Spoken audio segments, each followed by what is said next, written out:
Assalamualaikum warahmatullahi wabarakatuh. Saya Rindy Andita dari kelas Kebijakan Pembangunan Wilayah R03 dengan NPM 18311351550349 ingin menjawab beberapa pertanyaan dari tugas 2. Pertama, bagaimana pendapat Anda mengenai efektivitas kebijakan PPKM darurat? Menurut saya, pelaksanaan PPKM darurat Jawa Bali ini yang dilakukan dengan tujuan untuk menurunkan laju penularan COVID belum sepenuhnya dikatakan efektif, karena kebijakan PPKM darurat hanya bisa menurunkan mobilitas penduduk namun belum diikuti dengan penurunan laju penularan COVID-19. Yang mana pada tanggal 2 April positivity rate Indonesia mencapai 43,79%. Lalu pada hari pertama PPKM darurat 3 Juli, positivity rate mengalami penurunan menjadi 36,69%. Namun pada tanggal 4 Juli melambung menjadi 44,61%. Sejak saat itu, positivity rate Indonesia mengalami konsisten di atas 30%. Pada tanggal 8 Juli mencapai 40,02%. Padahal WHO menetapkan ambang batasnya hanya 5%.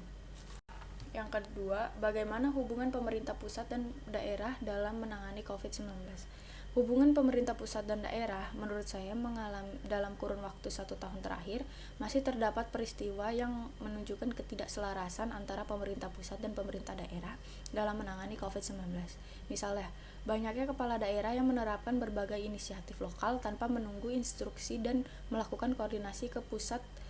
Langkah tersebut dipilih sebab COVID-19 menuntut upaya penanganan yang tepat dan cepat. Perbedaan persepsi inilah yang menjadi awal kekacauan penanganan COVID-19. Lalu, bagaimana penanganan COVID-19 sebaiknya dilaksanakan? Pemerintah harus memperbaiki kebocoran PPKM darurat. Selain itu, untuk merevisi kebijakan PPKM darurat, pemerintah harus mengeluarkan kebijakan penurunan mobilitas sejak dari lingkup terkecil, yaitu rumah. Meskipun pemerintah alergi dengan lockdown, setidaknya batas minimum mobilitas dalam setiap keluarga adalah 30%. Di Jawa dan Bali, pemerintah menerapkan PPKM darurat dan di luar wilayah tersebut diberlakukan PPKM mikro. Dengan adanya penerapan kebijakan secara spasial ini menyebabkan penyelesaian yang parsial atau tidak menyeluruh. Adanya dualitas kebijakan ini bisa menimbulkan multitafsir dan ketidakmerataan efektivitas implementasi kebijakan. Oleh sebab itu, pemerintah harus meninjau kembali permasalahan beda kebijakan tersebut. Bagaimana peran dan tugas masing-masing pemerintah pusat dan pemerintah daerah?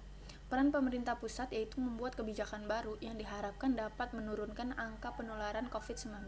Sedangkan pemerintah daerah berperan sebagai pihak yang mengimplementasikan kebijakan di wilayahnya masing-masing yang telah ditetapkan oleh pemerintah pusat.